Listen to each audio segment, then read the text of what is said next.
Hello friends, welcome back hi fi study changing the way of education. दोस्तों, आज से हम लोग अपना डीएलएड फर्स्ट सेमेस्टर मैथ की क्लासों को स्टार्ट कर रहे हैं, बिल्कुल बेसिक से। और हर एक कंसेप्ट को बहुत बारीकी से सिखाने की और आपको सीखने की कोशिश करना है। याद रखना, हर एक क्वेश्चन आपको जो मैं कराऊंगा वो आपके बुक का होगा और सारे कंसेप्ट भी आपके बुक के होने वाले हैं। एक बात का विशेष तौर पे आपको याद रखना है, जो चीज़ आपको नहीं पता है उस चीज़ को आप नोट कर लेना। छोटी सी एक बुक बना लेना है, नोटबुक, और उसी में आपको कंसेप्ट नोट करने हैं, ताकि जब भी कभी आपको रिवाइज करने को हो तो आप कम समय में आप सारी चीज़ों को रिवाइज कर सको। अगर आप शुरुआत से ऐसी तैयारी बना के, ऐसी रणनीति बना के अगर आप चलोगे तो निश्चित तौर पर आप 25 में 25 लेकर आओगे, ये गारंटी है। तो आइए शुरुआत करते हैं। पहला चैप्टर है आपके बुक में संख्याओं की संक्रियाएं, यानी कि बेसिकली हमें पूरा जानकारी लेना है नंबर्स के बारे में। नंबर्स हम इसको पढ़ते हैं, एक्चुअल में नंबर्स होता क्या है। तो नंबर्स का मतलब क्या होता है कि जो भी वस्तुओं को काउंट करने में जो चीजें हम प्रयोग करते हैं, दैट्स कॉल्ड नंबर्स। नंबर्स क्या होते हैं, जैसे हमने कहा ये क्या है 2, तो ये हमने क्या किया नंबर। नंबरों को डिवाइड किया गया है अलग अलग कैटेगरी में। तो सबसे पहले हम देखेंगे फर्स्ट टाइप क्या होता है। तो फर्स्ट जो होता है उसको बोलते हैं नेचुरल नंबर। फर्स्ट जो होता है उसको बोलते हैं sir natural number. Natural number को हिंदी में क्या बोलते हैं, प्राकृतिक संख्याएं। हिंदी में इसको आपको नोट कर लेना है अगर आपको नहीं पता है। ये होता है प्राकृतिक संख्याएं। अब सर प्राकृतिक संख्याएं, इनका नाम क्यों पड़ा? प्राकृतिक के स्थान पर इनको हम कुछ और भी तो कह सकते हैं, तो समझो बातों को। प्राकृतिक का मतलब ये है कि जब कोई नवजात शिशु जन्म लेता है तो वो जो चलने लगता है तो अपने आप जान जाता है कि ये एक, ये दो, ऐसे करके एक दो वो खुद बताने लगता।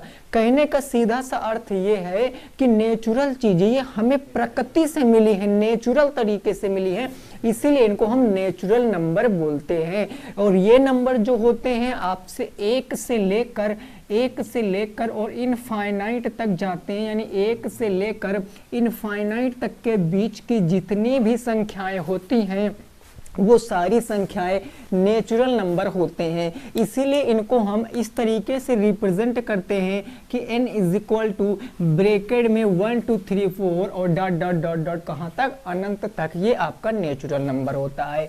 सेकंड की बात करते हैं तो सेकंड होता है आपका होल नंबर। सेकंड क्या होता है मेरे भाई, होल नंबर।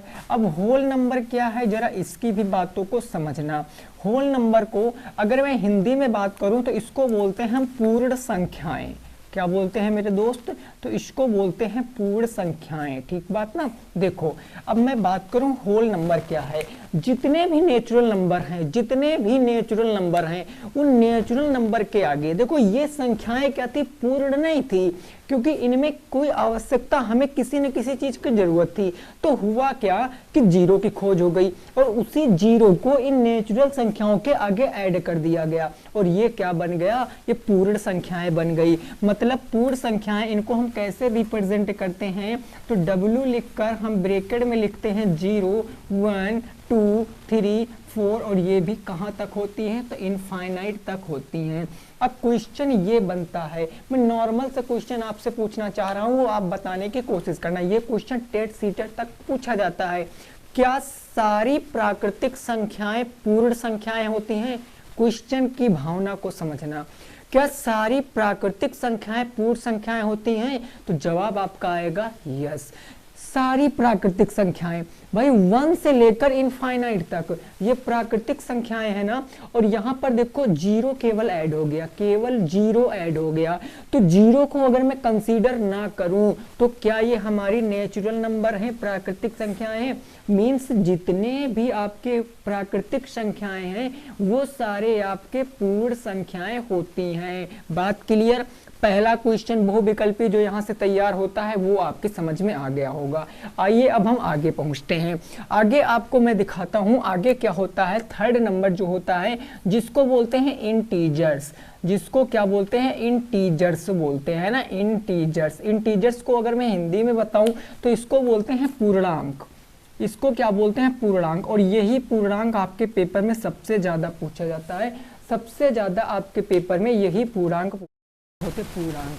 तो पूर्णांक को हम नंबर लाइन पर रिप्रेजेंट करते हैं। नंबर लाइन नंबर लाइन आपने पढ़ा हुआ क्लास 7th में होता था, तो उसी तरीके से इसमें बीचों बीच में क्या होता है, जीरो, बीचों बीच में जीरो और जीरो। अगर मैं मान लिया ऐसे खड़ा हूँ, सपोज दैट ऐसे खड़ा हूँ, तो हम जो खड़े हैं ना, ये हमारा क्या होगा, जीरो होगा। और जीरो के राइट यानी हमारे राइट हैंड सारे नंबर पॉजिटिव होते हैं, यानी इधर हो जाएगा 1 2 और 3 और ये कहाँ तक जाएगा सर, इनफाइनाइट तक जाएगा। और इधर अगर मैं आऊँगा तो इधर क्या हो जाएगा, -1 -2 और -3, ऐसे करके कहाँ तक जाएगा, माइनस के इनफाइनाइट से। अब मैं एक डिफिनेशन आपसे पूछना चाह रहा हूँ, मैंने सब कुछ यहाँ मेंशन कर दिया है, केवल आपसे मैं डिफिनेशन जानना चाह रहा हूँ कि what is definition of integers. तो आप क्या बताओगे, इंटीजर्स किसे कहते हैं, माइनस अनंत से लेकर ऋणात्मक अनंत से लेकर धनात्मक अनंत तक के बीच की सारी संख्याओं को क्या कहते हैं, इंटीजर्स कहते हैं। क्या कहते हैं, पूर्णांक। अब क्वेश्चन आपके पेपर में आया, एक बार क्वेश्चन पूछा गया, जीरो क्या है, व्हाट इज शून्य, जीरो क्या है, तो जीरो एक आपका पूर्णांक है। का आप बोलोगे जीरो एक आपका इंटीजर से पूर्णांक। क्लियर, ये 3 कंसेप्ट आपने नोट कर लिया होगा। चौथे पर पहुंचते हैं। चौथा क्या होता है उस बात को थोड़ा सा समझेंगे। 4th नंबर चौथा, उसको बोलते हैं rational number. Rational number means होता है परिमेय संख्याएं। तो आप इसको आप थोड़ा सा मैं क्लीन करता हूँ ताकि आपको थोड़ा मैं बड़ा लिख सकूँ, आप समझ सको। तो ये आप समझ चुके होंगे। अब 4th टाइप पर देखेंगे, वो होता है रेशनल नंबर, जिसको बोलते हैं जिसको बोलते हैं हम लोग कौन सा, परिमेय संख्याएं। ठीक है ना, और यहीं से क्वेश्चन आपके पेपर में बनेंगे, क्योंकि जोड़ना, घटाना, गुणा, भाग करना यहीं से सीखोगे। तो अब हेडिंग लगाएंगे परिमेय संख्याएं, जिसको बोलते हैं हम रेशनल नंबर, रेशनल नंबर। ठीक है ना, इसको बोलते हैं रेशनल नंबर, हिंदी में बोलते हैं परिमेय संख्याएं। ये हो गया परिमेय संख्याएं। अब समझो बात को, परिमेय संख्याएं क्या होती हैं, ऐसी संख्याएं जिसको p/q में रिप्रेजेंट कर सकते हैं। ऐसी संख्याएं जिसको p/q में रिप्रेजेंट कर सकते हैं, बस कंडीशन एक ही होती है कि q के स्थान पर कभी जीरो नहीं होता है। यानी जो भी संख्याएं जिनको हम p/q के रूप में रिप्रेजेंट कर सकते हैं, q is not equal to zero, q कभी जीरो के बराबर नहीं होगा, दैट्स कॉल्ड रेशनल नंबर। यही होते हैं परिमेय संख्याएं। जैसे मैंने एक एग्जांपल के लिए लिख दिया, मैंने कहा 1/2, ये क्या एक परिमेय संख्या है, बिल्कुल है सर, क्योंकि परिमेय संख्या में देखो ये जो ऊपर लिखा होता है ना, इसको बोलते हैं न्यूमरेटर, जो नीचे लिखा होता है इसको बोलते हैं denominator. Numerator in the sense इसको बोलते हैं हम अंश, और नीचे वाले को बोलते हैं हर। न्यूमरेटर और डिनोमिनेटर, क्यों क्या है, क्यों आपका डिनोमिनेटर है, क्योंकि नीचे लिखा जाता, और डिनोमिनेटर कभी जीरो नहीं हो सकता। अगर डिनोमिनेटर जीरो हो गया तो उस संख्या का मान इनफाइनाइट हो जाता है, मतलब वो संख्या अपरिभाषित हो सकती है, उसको हम परिभाषित नहीं कर सकते हैं। तो इसीलिए आपको पता है कि जैसे 1/2 ऐसे हम लिख दें, मान लिया 5/9, ये सारी क्या हो जाएंगे, ये सारे आपके एग्जाम्पल हो जाएंगे, किसके, ये आपके रेशनल नंबर के एग्जाम्पल हो जाएंगे। ठीक है, अब देखो, अब हम देखेंगे रिलेशन किसमें, रेशनल नंबर में। तो बात करते हैं, सबसे पहला जो आता है परिमेय संख्याओं का जोड़। ठीक है ना, परिमेय संख्याओं का जोड़, सबसे फर्स्ट टॉपिक आता है परिमेय संख्याओं का जोड़। परिमेय संख्याओं को कैसे जोड़ते हैं, कैसे घटाते हैं, क्या क्या बातें, कैसे किस तरीके से, सब सीखेंगे। देखो, जोड़ने में आपको ना 2 चीज़ों का बहुत अच्छे से ध्यान रखना। अब मैं एग्जांपल के तौर पे आपको समझाऊंगा तो आपको बेहद अच्छे से समझ में आएगा। जैसे मैंने कहा 1/2, प्लस में मैंने कहा 4/2 और प्लस में मैंने कहा 6/2। अगर आपको इसको ऐड करना, तो देखो तरीका क्या है, तरीका समझो। तरीका ये है कि आप यहाँ पर देखो डिनोमिनेटर, आप यहाँ पर डिनोमिनेटर को देखो, आप हर को देखो, क्या सारे हर इक्वल हैं, अरे बोलो, क्या सारे हर इक्वल हैं, आप कहोगे जी बिल्कुल इक्वल हैं। जब सारे डिनोमिनेटर सेम हो जाते हैं तो हम एक डिनोमिनेटर को लिख लिया और हमने इन सबको ऐड किया, 6 + 4 + 1 = 11। तो आंसर कितना आ जाएगा, 11/2। ये बिल्कुल नॉर्मल सा क्वेश्चन है।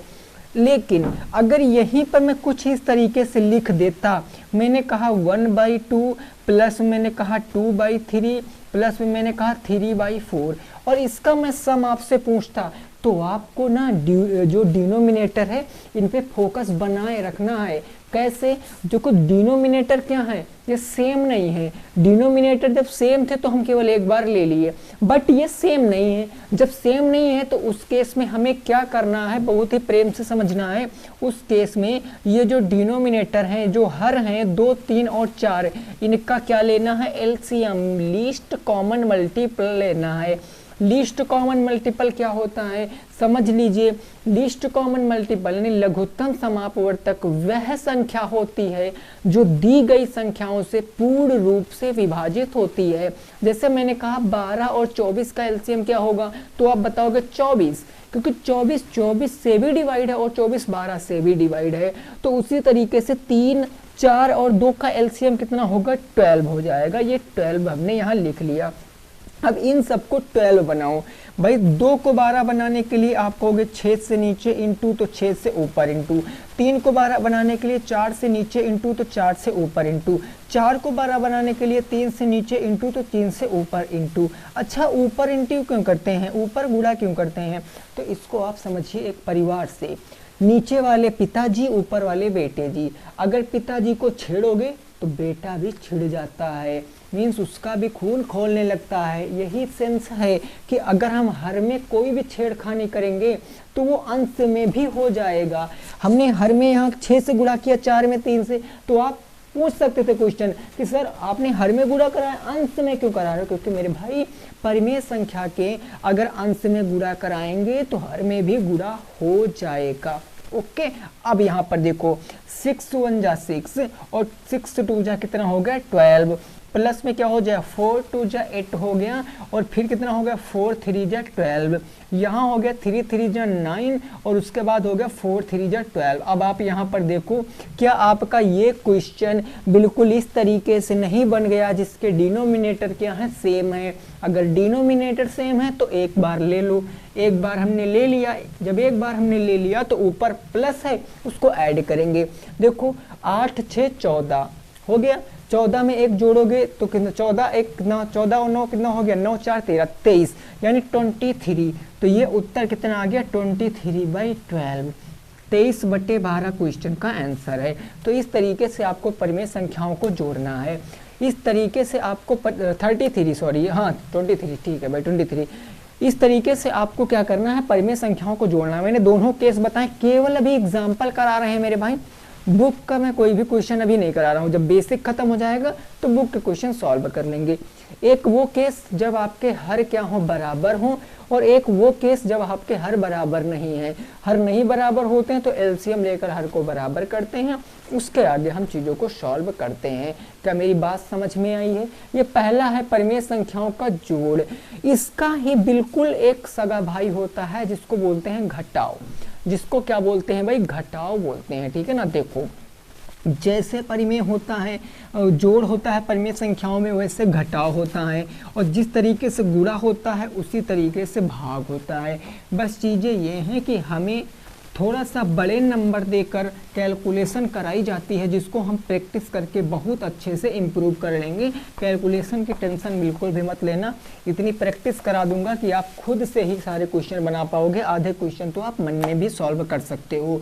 सेकंड जो है वो है परिमेय संख्याओं का घटाव। परिमेय संख्याओं का क्या करना है, घटाव करना है, सब्ट्रैक्ट करना है, घटाव।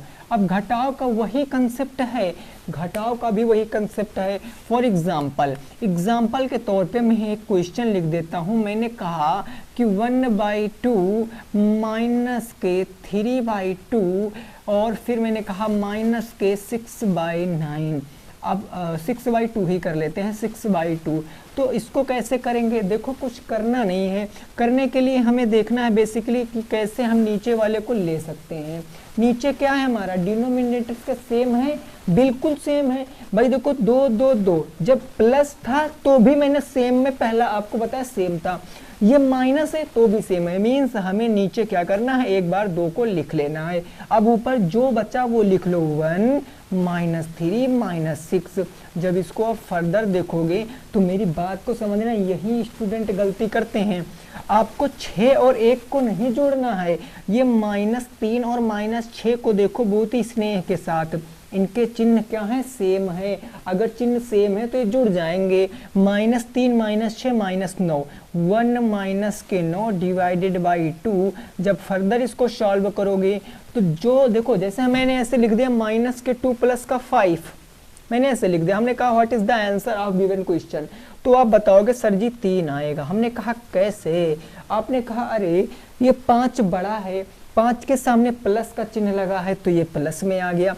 बिल्कुल उसी प्रकार 9 बड़ा है, 9 के सामने माइनस का चिन्ह है तो माइनस का 8 बाई कितना आएगा, 2 आएगा। फर्दर जब सॉल्व करोगे तो कितना आ जाएगा, -4 आ जाएगा। 2 4 जा 8 तो आंसर कितना आएगा, -4 आ जाएगा। आंसर कितना, -4। भाई 6 3 9 और 9 यहाँ पर देखो, अगर 9 से 1 घटाओगे तो 8 -8/2 यानी -4। ये तो वो केस हो गया जिस केस में हमारे डिनोमिनेटर सेम थे, लेकिन अगले क्वेश्चन में मैं आपको डिनोमिनेटर सेम नहीं दूंगा, ये बात निश्चित तौर पे लिख लीजिए। अगले क्वेश्चन में मैंने क्वेश्चन दे दिया ऐसे कुछ इस प्रकार से, हमने कहा 9/11 माइनस में मैंने कहा 6/12 और उसके बाद मैंने कहा केवल इसी को आप सॉल्व कर दीजिए। तो अब क्या होगा, अब आपको कुछ नहीं करना है। आपने देखा कि हर क्या है, बराबर नहीं है। अगर हर बराबर नहीं है तो उस केस में हर को बराबर करना पड़ता है। अब मैं तरीका आपको बताऊंगा बहुत जबरदस्त। जब भी 2 परिमेय संख्याएं हों और मान लिया आपको नहीं आता है एलसीएम लेना, सपोज दैट नहीं आता, हमें नहीं आता, चलो हम भूल गए एलसीएम कैसे लेते। अब कैसे लेंगे एलसीएम जरा समझो। कुछ नहीं करना है, आपको ये वाला मार्क याद रखना है। ये हो गया क्रॉस, मतलब आगे रोड बंद है, हमें नहीं जाना है, और नीचे तीर का चिन्ह ऐसे बना दिया, मतलब वो हमें इधर जाना है, इधर नहीं जाना। इसका मतलब क्या, इसका मतलब ये है कि ये कराओ, पहले क्रॉस मल्टीप्लाई कराओ। 12 का 9 से कराओगे 12 9 108, 11 का 6 से कराओगे 11 6 66, बीच में माइनस है तो माइनस बट्टे कर दो। अब नीचे का गुणा कराओ, 11 × 12 कितना होता है, 12 1 कम 12 1 13 132 होता। अरे सॉल्व कर लो भैया, आंसर आ गया। 8 में से 6 जाएगा तो 2 बच गया, 0 से 6 जाएगा नहीं, 10 से 6 गया तो 4 बच गया, 42/132 आ गया। लेकिन ये आंसर नहीं है, ये आंसर नहीं है। क्यों नहीं है, क्योंकि ये दोनों संख्याएं किसी एक संख्या से कट रही हैं। जब भी अंश और हर किसी भी एक संख्या से कट रही हो तो आप उत्तर क्या बताओगे, उसको छोटा करके बताओगे। छोटा कैसे, अब देखो दोनों क्या है, दोनों इवन नंबर है। इवन नंबर मीन्स 2 से डिवाइड कर सकते हैं, या क्या 4 से काट सकते हैं, बिल्कुल नहीं। तो 2 से काटेंगे तो 2 4 2 जा 4, 2 से एक बार ऊपर जाएगा, नीचे 2 6 जा 12 और कितना 2 6 जा 12, 21/66 के और भी कट सकता है, बिल्कुल 3 से कट सकता है।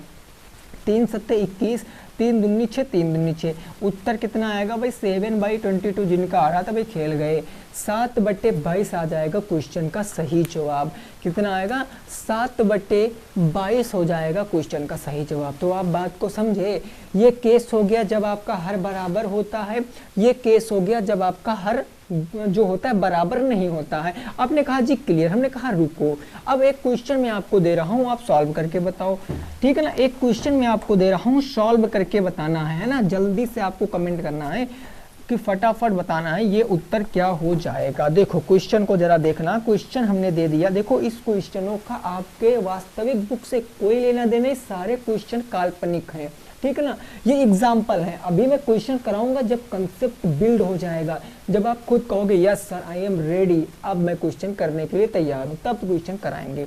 क्वेश्चन हमने कहा 1/2, प्लस में मैंने कहा 4/5, माइनस में मैंने कहा 6/10। अब बताओ इसका आंसर क्या आएगा, इसका आंसर बताओ क्या आएगा। कोशिश करिए आप इसका आंसर बताने की, क्या आएगा फटाफट तरीके से। हाँ भाई, इसका क्वेश्चन का आंसर बताइए क्या आएगा इस क्वेश्चन का बिल्कुल सही जवाब। देखो अब आपने कहा कि सर आपने प्लस माइनस दोनों साथ में दे दिया, हमने कहा हाँ क्वेश्चन यहीं से बनता है। अभी आप पढ़ोगे, आपके में है बोर्ड मास नियम। बोर्ड मास नियम क्या होता है? Bracket of, divide, multiply, add, subtract, वो पढ़ोगे, उसमें ऐसे क्वेश्चन बनेंगे। ये प्लस है, ये माइनस है, और आपको पता प्लस माइनस में परिमेय की संख्या तभी घटा या जोड़ सकते हैं जब डिनोमिनेटर क्या हो? सेम हो। तो डिनोमिनेटर सेम करने के लिए 2, 5, 10 तीन संख्याएं हैं भाई, 2 3 संख्याएं, तो हम तीनों को एलसीएम ले लेंगे। 2, 5, 10 का एलसीएम 10। 2 को 10 बनाने के लिए 5 से नीचे इंटू करेंगे और 5 से ऊपर इंटू। 5 को 10 बनाने के लिए 2 से नीचे इंटू, 2 से ऊपर इंटू। यहाँ 10 ऑलरेडी है, बट आप संतुष्टि के लिए 1 और 1 से गुणा करा सकते हो। तो अब ये क्या बन जाएगा भैया? 5/10 प्लस में 4 2 जा 8/10 और माइनस में 6/10। देखो क्या क्वेश्चन इजी हो गया? बिल्कुल हो गया। आप 10 ले लो, एक बार ले लिया सर। 8 5 कितना हो गया? 13। 13 में से 6 जाएगा तो 7/10 क्वेश्चन का राइट आंसर। क्वेश्चन का राइट आंसर कितना आएगा मेरे दोस्त? 7/10 आ जाएगा। क्या यही आपका क्वेश्चन का आंसर आ रहा था? अरे बोलो, यही आ रहा था ना? हाँ ठीक है। अब हम देखेंगे परिमेय संख्याओं का गुणा और भाग। परिमेय संख्याओं को कैसे गुणा करते हैं, कैसे भाग करते हैं, उन सारी बातों को समझने का थोड़ा सा प्रयास करेंगे और अब चीज़ें आपकी समझ में सारी आएंगी, ठीक है ना। चलो हेडिंग लगाते हैं, परिमेय संख्याओं का गुणा और भाग, ये साथ में सीखेंगे। परिमेय संख्याओं का गुणा और भाग, परिमेय संख्याओं का गुणा और हमें क्या देखना है? भाग, ठीक है ना भाई। चलो कैसे? देखो, हम जैसे 2 संख्याएं लिखते हैं, एग्जाम्पल के तौर पे मैं बताता हूँ। हमने कहा एक संख्या लिख दिया मैंने p/q इंटू एक संख्या लिख दिया मैंने q/p, या हम ऐसे यहाँ लिख देते q/r। चलो q/r लिख दिया, ठीक है। ये एक क्वेश्चन है। दूसरा क्वेश्चन मैंने ऐसे लिख दिया, संख्या लिख दिया मैंने p/q और भागे मैंने कहा p/q। ये जस्ट एग्जाम्पल है। अब इसको कैसे सॉल्व करेंगे? देखो, जब भी कभी जितनी भी परिमेय संख्याओं का आप गुणा करा लो, चाहे जितनी परिमेय संख्याओं का गुणा करा लो, एक बात दिमाग में याद रखना कि न्यूमरेटर गुणे न्यूमरेटर, अंश का अंश से ब्याह कराएंगे यानी गुणा कराएंगे, और बटे हर का हर से कराएंगे, हर का हर से। अब इसका मतलब क्या है? इसका मतलब ये नहीं कि अंश का हर से गुणा करा दें, हर का अंश से गुणा करा दें, नहीं, ये तो फिर कंट्रोवर्सी हो जाएगी ना। हमें सेम कैटेगरी, हमें सेम जाति रखनी है। कहने का वो सजाति विजाति समझ लीजिए, हमें वही रखना है। तो अंश अंश का अगर मैं यहाँ गुणा कराऊंगा तो आप देखो P और Q हो जाएगा। आप कहोगे जी बिल्कुल, और Q का R से कराएंगे तो Q इंटू R हो जाएगा। जो कट रहा वो काट दीजिए, यानी ये क्या आ जाएगा? P/R आ जाएगा। लेकिन आप इसको एक तरीके से और भी कर सकते थे। जब भी कभी मल्टीप्लाई कराओगे तो अंश और हर का कराओगे, अंश अंश हर हर का। लेकिन अगर एक अंश से एक हर कट रहा है तो काट देना है। एक अंश से एक हर कट रहा तो काट दीजिए। देखो Q से Q कट गया तो फाइनली आएगा तो ही P/R ही। अरे समझे, ये होता है डिवाइड मल्टीप्लाई। डिवाइड क्या होता है? जरा देखो, इधर देखो, पहली संख्या जितनी भी परिमेय संख्या लिखी हैं, अगर डिवाइड करना है तो पहली संख्या एज इट इज बिल्कुल कॉपी पेस्ट। आपने कहा जी बिल्कुल, जहां भाग का चिन्ह हुआ गुणे का चिन्ह चिपका देंगे जी बिल्कुल। सेकंड जो भी नंबर है उसको ना उलट देंगे, जो P है वो Q बनेगा, जो Q है वो P बनेगा, स्थान परिवर्तित कर देंगे। तो यहाँ देखो P/Q था तो ये क्या बनेगा? Q/P बन जाएगा। सर Q/P बन गया, ये P/Q, सॉरी यहाँ P/Q कर लो, ठीक है ना, ये P/Q कर लो। अब सही है, P/Q कर लो, ज़्यादा सही रहेगा। अब आप कहोगे सर अब यहाँ पर क्या करें? हमने कहा देखो जरा क्रॉस, हमने कहा अब ये क्वेश्चन क्या इस तरीके से बन गया? आप कहोगे जी बिल्कुल बन गया। तो क्रॉस में जो कट रहा है उसको काट दो। जैसे Q से Q क्या हो गया? खत्म। P से P खत्म, तो उत्तर कितना आएगा? 1। तो आपने यहाँ से क्या समझा? आपने ये समझा कि जब परिमेय संख्याओं का भाग करते हैं तो पहली परिमेय संख्या वैसी की वैसी रहती है, दूसरी परिमेय संख्याओं को हम पलट देते हैं बीच में गुणे का चिन्ह लगाकर। अरे समझे कुछ बात को? यही करना है। एग्जाम्पल से आप और बेहद तरीके से अच्छे समझ जाओगे। एग्जाम्पल पूरा एक मिक्स एग्जाम्पल देते हैं ना, तब मज़ा आएगा भाई। मिक्स एग्जाम्पल दिया मैंने, हमने कहा 1/2 इंटू के मैंने कहा 3/4 डिवाइडेड बाई मैंने क्या कहा, डिवाइडेड बाई मैंने कहा 8/9। अब लगाओ इस क्वेश्चन को, लगाओ इस क्वेश्चन को, बताओ क्या आएगा। देखो कैसे लगाएंगे सर, देखना बोर्ड पे देखना है भाई। हम गुणा कर लें क्या इसको, जरा बताओ, क्या मैं गुणा कर लूँ? आप कहोगे जी कर सकते हो या नहीं करते हैं, कैसे? अभी देखो हमने कहा 1/2 ऐसे लिख लिया इंटू 3/4 ऐसे लिख लिया, लेकिन जब हमारी आंखें आगे गई तो ये हमने देखा यार बीच में भाग का चिन्ह लगा है, और भाग का चिन्ह मैंने पढ़ रखा है कि जहाँ भाग का चिन्ह है वहाँ गुणे का चिन्ह लगाएंगे और संख्या को क्या कर देंगे, पलट देंगे। जो 8/9 है वो क्या बन जाएगा, 9/8 बन जाएगा। अरे कट्टम कुटाई कर लो, बस आंसर आ जाएगा। जो 8/9 है वो क्या बन जाएगा, 9/8 बन जाएगा। देखो क्या कुछ कटेगा? अरे कुछ कटेगा? बिल्कुल नहीं कटेगा सर। जब नहीं कटेगा तो बस क्या करेंगे, अंश अंश का गुणा और हर हर का गुणा। 9 या 27 एक कम कितना हो जाएगा, 27/4 दूनी 8 ठाई 64, 27/64 क्या आएगा, क्वेश्चन का राइट आंसर आएगा। जिनका भी 27/64 आ रहा था अपने स्थान पर क्या है, वो बिल्कुल सही है, वो अपने स्थान पर क्या है, बिल्कुल सही है। क्या बात आपकी समझ में आ गई? अगर बात समझ में आ गई, अब थोड़ा सा हम आगे बढ़ेंगे। परिमेय जो रिलेशन जो आपके थे ना भाई, आपका रेशनल नंबर, उनका काम खत्म हो गया, ठीक बात ना। चलो अब आगे देखेंगे इवन और ऑड का कंसेप्ट, कि इवन नंबर क्या होता है, ऑड नंबर क्या होता है, इन सारी बातों को समझेंगे। और ये अच्छे से आप नोट्स बना लेना, क्योंकि यहाँ से क्वेश्चन अभी आपने देखा होगा, सेकंड सेमेस्टर का पेपर हुआ, मे भी आपने हो सकता देख लिया हो अभी पहले ना, तो उसमें क्वेश्चन पूछा गया था कि सबसे छोटा पूर्णांक क्या है, तो काफ़ी सारे विद्यार्थी 1 लगा के आए थे, जबकि वहाँ उत्तर क्या था, 0 था। तो इसीलिए आपको ना अच्छे से नोट्स बनाना है, और इस तरीके से नोट्स बनाना कि कम समय में, डेली 2 मिनट में 5 मिनट में नोट्स रिवाइज कर सको, बस इस तरीके से पढ़ना है डेली की रूटीन बना के। अब देखो हम देखेंगे इवन नंबर। कौन सा नंबर सर, इवन नंबर। ये इवन नंबर क्या है, तो कुछ नहीं है, बस ये एक प्रकार की संख्या होती है जिसको बोलते हैं सम संख्याएं। हिंदी में क्या बोलते हैं इसको, हिंदी में बोलते हैं सम संख्या। सम संख्या क्या है, वे संख्याएं जो 2 से कट जाए, बस किससे, वे संख्याएं जो 2 से डिवाइड हो जाएं, 2 से विभाजित हो जाती हैं, उन्हीं को क्या कहते हैं, उन्हीं को कहते हैं हम इवन नंबर। 2 से विभाजित तो हो जाएं, दैट्स कॉल इवन नंबर। हमने कहा कैसे, जरा देखो, हमने एग्जाम्पल आपके सामने कितने सारे लिख दूं मैं, मुझे पता नहीं है। हमने कहा 8 हमने लिखा, क्या 2 से डिवाइड है, बिल्कुल सर डिवाइड है। हमने कहा भैया 122 क्या 2 से डिवाइड है, हमने कहा जी बिल्कुल 122 डिवाइड है, क्योंकि जब भी डिजिट, यूनिट डिजिट जब भी 2 से डिवाइड होगी, देखो कोई संख्या आपको पूरी नहीं डिवाइड करनी, वो काम नहीं करना, वो काम होता है किसका, वो काम दूसरों का होता है। आपका क्या काम होगा, आप केवल देखोगे जिस भी संख्या का इकाई अंक, जिस भी संख्या का इकाई अंक अगर 2 से विभाजित है तो संख्या 2 से विभाजित हो जाएगी। अगला मैंने कहा 1200। अब कुछ लोग सोचेंगे यार 0 तो 2 के टेबल 2 से नहीं डिवाइड होता है, मतलब एक कैसी बात है, तो ये भी याद रखना, 0 से डिवाइड, अगर यूनिट डिजिट 0 है ना, तो वो संख्या 5 से भी डिवाइड होती है, वो संख्या 2 से भी डिवाइड होती है, वो संख्या 10 से भी डिवाइड होती है, और भी संख्याओं से डिवाइड हो सकती है। तो जितनी भी सम संख्याएं होंगी वो आपके 2 से विभाजित होंगी, बस बात खत्म हो गई यहाँ पर सम संख्या की। मैं आपसे पूछता हूँ सबसे छोटी सम संख्या क्या है, बताओ सबसे छोटी सम संख्या क्या है, क्या आप बता सकते हो, बताओ जरा, मेरी क्वेश्चन को समझना। सबसे छोटी सम संख्या नहीं बता सकते। हम अगर यही क्वेश्चन पूछेंगे सबसे छोटी धनात्मक संख्या सम वाली, तो आप बताओगे 2।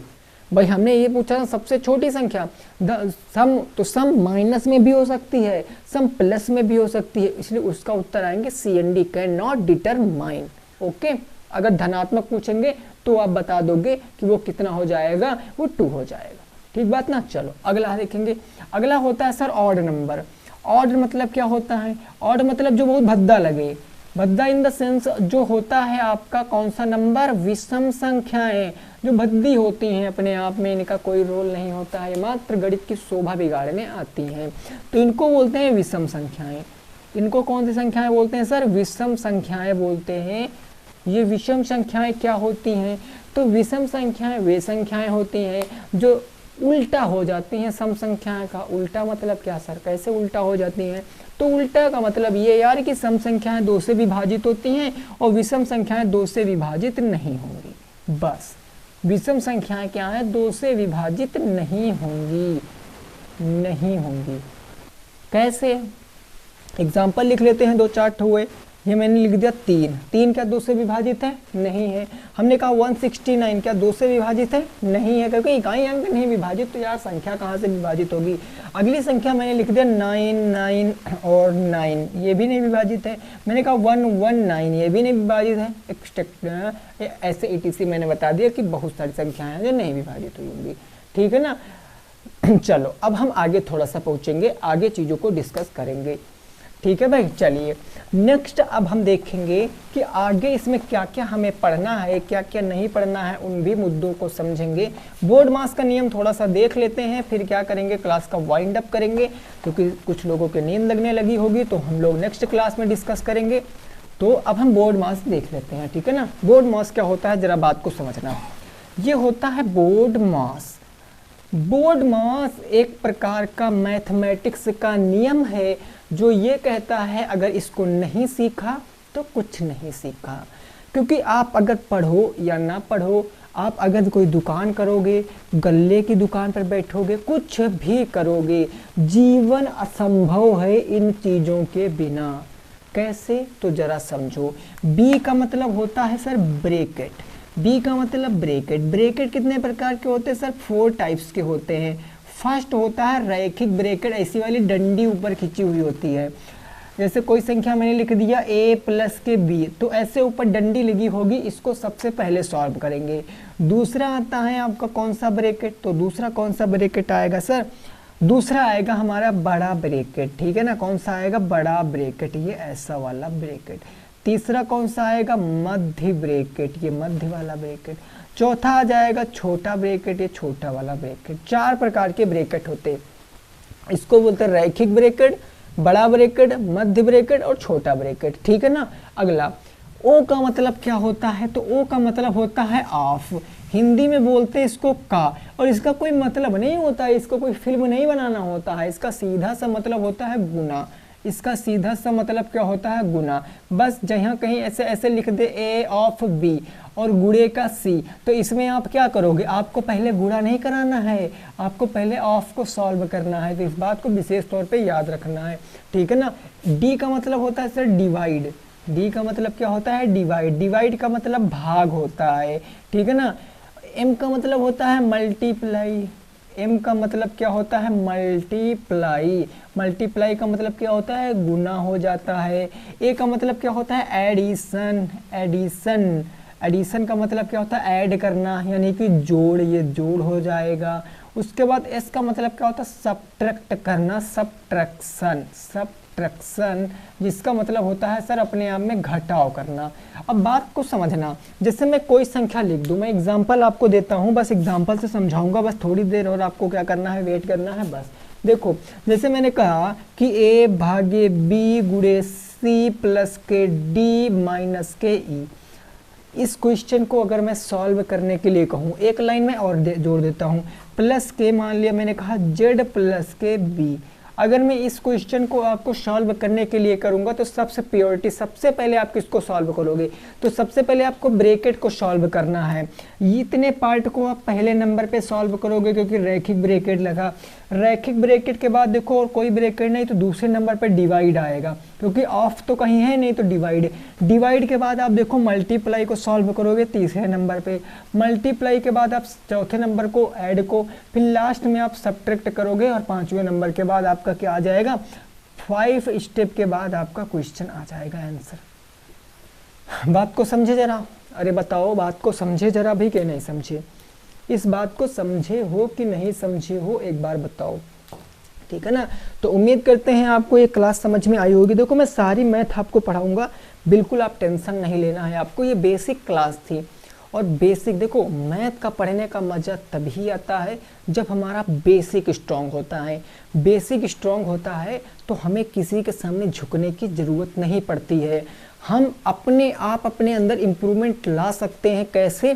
प्रैक्टिस से। बस सीधी सी बात आपको ये दिमाग में सेट कर लेनी है कि हमारे पास केवल बीटीसी के सिवा कोई और चांस नहीं है।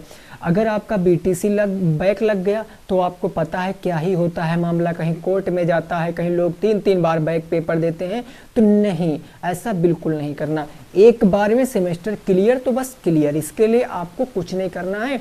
जितनी क्लासें प्रोवाइड कराई जाएं उतनी क्लासें कीजिए, प्रॉपर नोट्स बनाइए, जो भी डाउट है आप कमेंट बॉक्स में लिखिए, नेक्स्ट क्लास में उसका हल पाइए।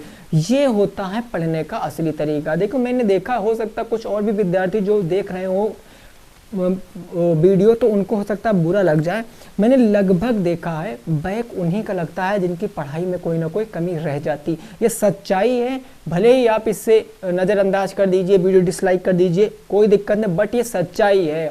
बैक तभी लगेगा जब आपने पढ़ाई मन से नहीं की होगी। आपका जब पढ़ने का टाइम था तब तो आप बढ़िया आराम से इंस्टाग्राम पे रील, फेसबुक पे रील, ये चैटिंग, सारा कुछ देखो, सब कुछ सब कोई करता है, ऐसा कोई पर्सन नहीं जो कुछ नहीं करता, लेकिन टाइम के अनुसार करता है। फिक्स समय एक रख दीजिए पढ़ने का, फिक्स समय रख दीजिए बात करने का, फिक्स समय चैटिंग, रील वगैरह, जो कुछ करना है सब कुछ करो। दुनिया के जितने अच्छे काम, बुरे काम, सारे काम करो, लेकिन टाइम आने पर पढ़ो बस, ठीक है ना? जो समय है वो पढ़ो। चलिए ठीक है भाई, कुछ लोगों की नींद आने लगी होगी क्योंकि टाइम हो चुका है ज़्यादा, कुछ लोग तो सो ही गए होंगे मोबाइल चलते चलते। तो मिलेंगे नेक्स्ट क्लास में, तब तक सभी साथी रखेंगे अपना ख्याल। जय हिंद, जय भारत और वंदे मातरम।